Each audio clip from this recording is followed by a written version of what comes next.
Tout a commencé par une procession qui est partie de l'hôtel de ville de Beni, passant par l'aéroport du 30 juin, avant de chuter au stade de Ngadi, situé à l'entrée nord de la ville de Beni, où est Kilte Kimeni qui a été célébré par Monseigneur l'évêque de l'église anglicane Issesomo Adolphe.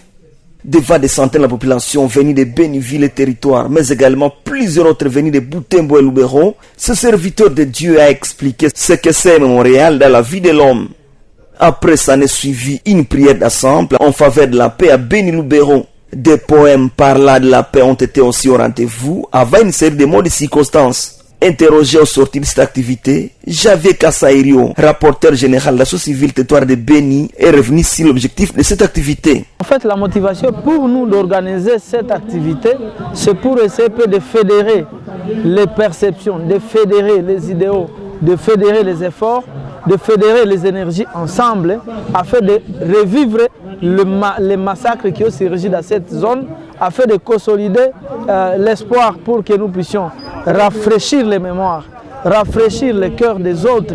qui sont avec nous et qui viendront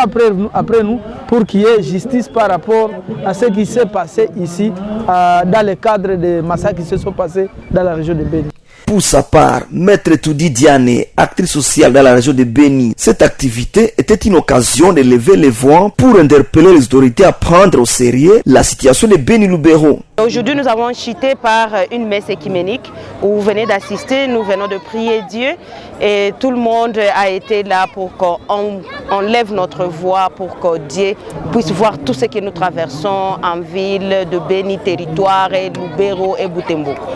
Le message en tant que femme, vecteur de la paix, moi je peux dire que la population de Beni est fatiguée de tout ce qui s'était passé.